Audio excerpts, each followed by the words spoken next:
पवित्र तीर्थ कौन सा है? ये तर्जनी उंगली और अंगूठे के बीच का। तो आपको इस तरह से तर्पण करना है। अब ऋषि और देवताओं के टाइम पर हमने चावल हाथ में लिए थे पुष्प और कुशा के साथ।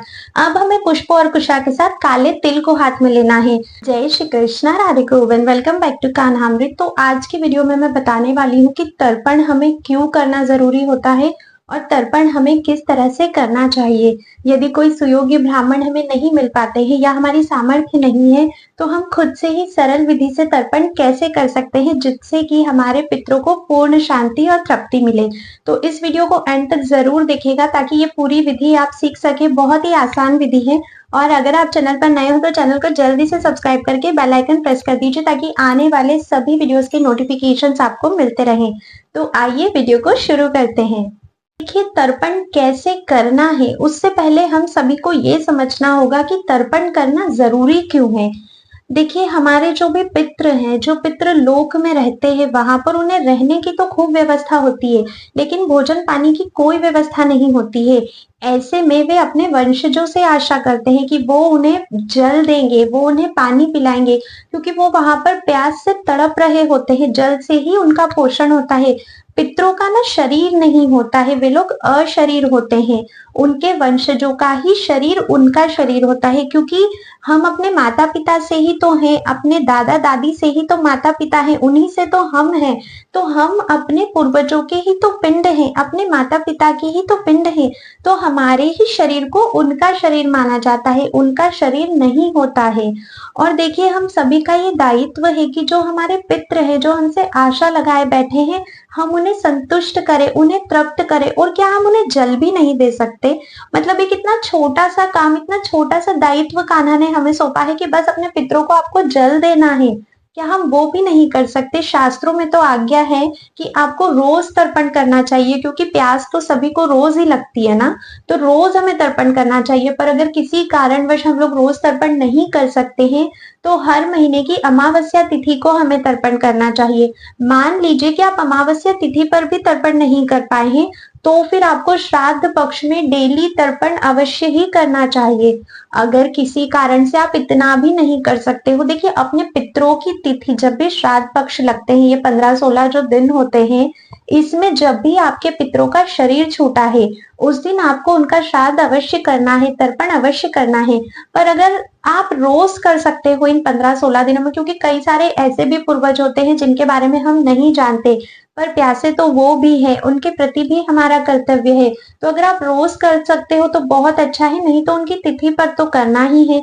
अगर मान लीजिए सब कुछ छूट जाता है तो सर्वपित्र अमावस्या को बिल्कुल ना छोड़िएगा, वरना तो फिर बहुत गलत हो सकता है। क्योंकि देखिए, अगर आपको प्यास लगी है, एक एग्जाम्पल से समझते हैं, आप 1 साल से प्यासे हो, क्योंकि देखिए हमारे 365 दिन, मतलब इस मृत्यु लोक के 365 दिन और पितृलोक का 1 दिन, ये बराबर होता है। जब हमारे यहाँ पर 1 वर्ष बीतता है तो पितृलोक में 1 दिन बीतता है। जब हमारे यहाँ पर 15 दिन बीतते हैं तो पितृलोक में 1 घंटा बीतता है। और श्राद्ध पक्ष में होता क्या है, पितृ धरती पर कैसे और क्यों आते हैं? तो देखिए, श्राद्ध पक्ष के ये जो 15-16 दिन होते हैं मृत्यु लोक के हिसाब से, लेकिन पितृलोक के हिसाब से सिर्फ 1 घंटा। इस 1 घंटे में जो पितृलोक है वो पृथ्वी लोक को छूता है, हमारी पृथ्वी से वो स्पर्श करता है। और इसी 1 घंटे में जो पितृ हैं वे पृथ्वी पर आते हैं। अब वो पृथ्वी पर क्यों आते हैं? वे इस आशा में आते हैं कि उनके वंशज उन्हें पानी पिला देंगे, उनके वंशज उन्हें जल दे देंगे, क्योंकि वो प्यास से तड़प रहे हैं। उनकी पुष्टि सिर्फ जल से ही होती है। सबसे पहले वो सबसे बड़े पुत्र के घर जाते हैं, क्योंकि उन्हें उससे आशा होती है कि वो हमें जल देगा। अगर बड़ा पुत्र उनका तर्पण श्राद्ध नहीं करता है, उन्हें जल नहीं देता है, तो वो छोटे पुत्र के यहाँ जाते हैं। अगर छोटा पुत्र भी नहीं देता है तो वो मंझले पुत्र के यहाँ जाते हैं। अगर मंझला भी नहीं देता है तो फिर वो बेटी के बेटे से आशा करते हैं, अपने देवते से आशा करते हैं। इसीलिए तो कहते हैं कि जब भी श्राद्ध या तर्पण किया जाता है तो दोनों पक्ष का होता है, मातामह और पितामह दोनों ही पक्ष का आपको तर्पण करना होता है। तो देखिए, 1 घंटे के लिए तो वो लोग आए हैं। हमारे यहाँ तो 15 दिन है श्राद्ध पक्ष के, लेकिन पितृलोक के अनुसार पितरों के लिए तो सिर्फ 1 घंटा है। अब मान लीजिए पहले दिन आपने उनको जल नहीं दिया, उनके 4 मिनट चले गए, क्योंकि हमारे यहाँ का जो एक दिन होता है वो पितृलोक का 4 मिनट होते हैं। तो अगर पहले दिन जल नहीं दिया तो उनके 4 मिनट चले गए। अगर आप दूसरे दिन नहीं देते हो तो फिर उनके 4 मिनट चले गए, उनके पास सिर्फ 52 मिनट बचे हैं। तीसरे दिन भी अगर आपने नहीं दिया तो सिर्फ 48 मिनट बचे हैं। ऐसे एक एक एक एक करके दिन बीतता जाता है, और जब आखिरी दिन आता है जिसे सर्वपितृ अमावस्या कहते हैं, अगर उस दिन भी आप जल नहीं देते हो, क्योंकि उस दिन उनको वापस जाना है अपने पितृलोक में, तो उनको ना बहुत जल्दी होती है। इसीलिए तो कहते हैं कि अमावस्या का जो भी कार्य है वो 10-11 बजे तक हो जाना चाहिए।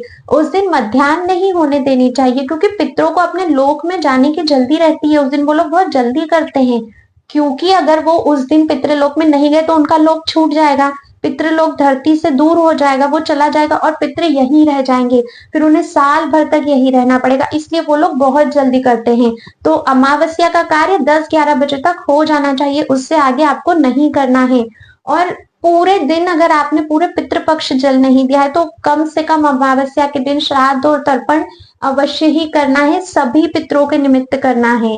क्योंकि अगर वे बिना मतलब अगर आप उन्हें जल नहीं देते हो और वो प्यासे चले जाते हैं, तो ऐसे में उनकी आत्मा दुखती है, वो प्यासे रहते हैं, वो तड़पते हैं, और वो तड़प तड़प कर पितृलोक में जाते हैं, और फिर वो देते हैं आपको श्राप, और उनका श्राप फलीभूत होता है, जिसे कि हम यहाँ पृथ्वी लोक पर पितृदोष के नाम से जानते हैं।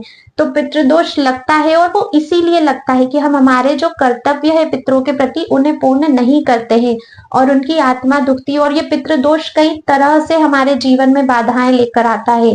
हम नहीं कहते हैं कि पैसा रुकता नहीं है, ये हमेशा बीमार रहते हैं, घर में ये प्रॉब्लम है, रोजगार में ये प्रॉब्लम है। ये सब क्या है? ये पितृदोष से ही होता है। पत्रिका देखते ही ज्योतिष बता देता है कि पितृदोष है या नहीं है। तो आप सभी से रिक्वेस्ट है कि अपने पितरों के लिए तर्पण अवश्य करें। बहुत ही सिंपल विधि है, बहुत ही सरल विधि है, ज्यादा टाइम नहीं लगेगा।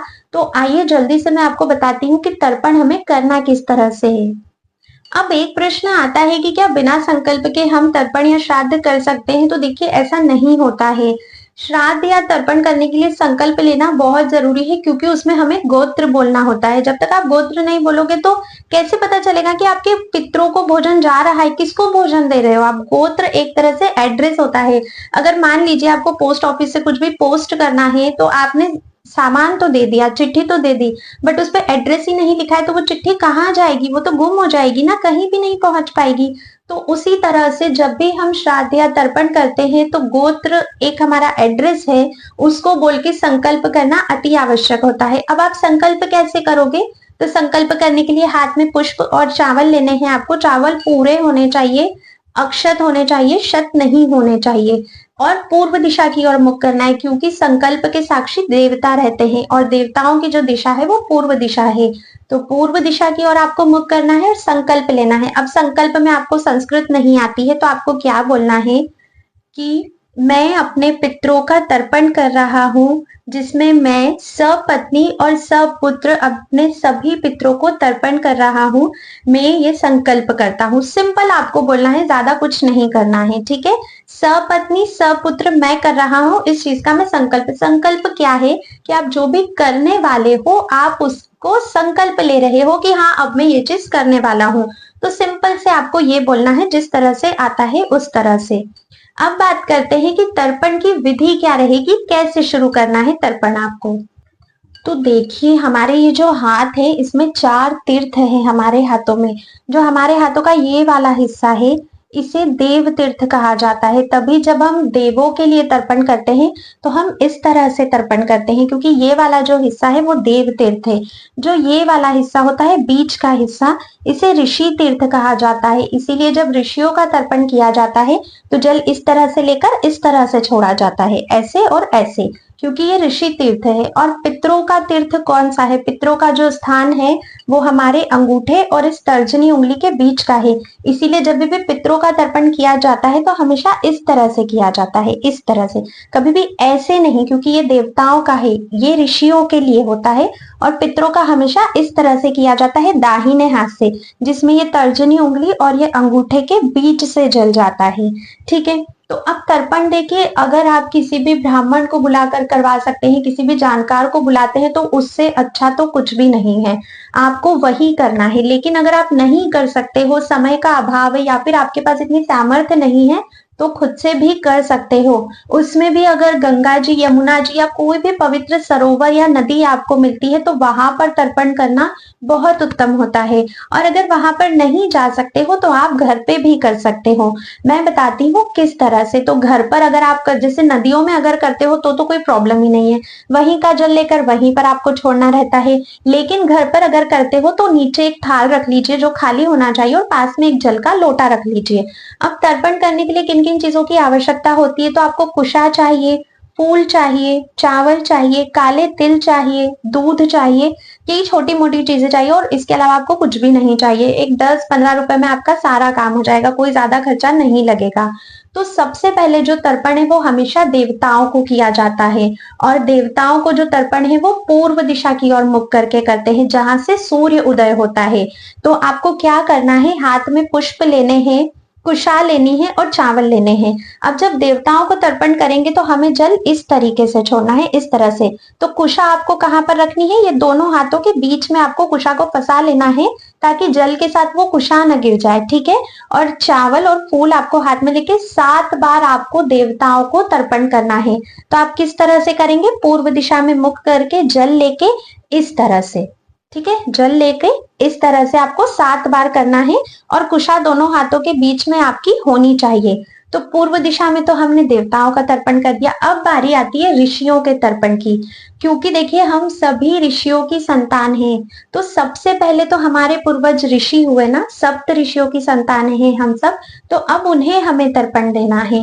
तो अब ऋषियों का तर्पण कहाँ होता है, उत्तर दिशा की ओर होता है।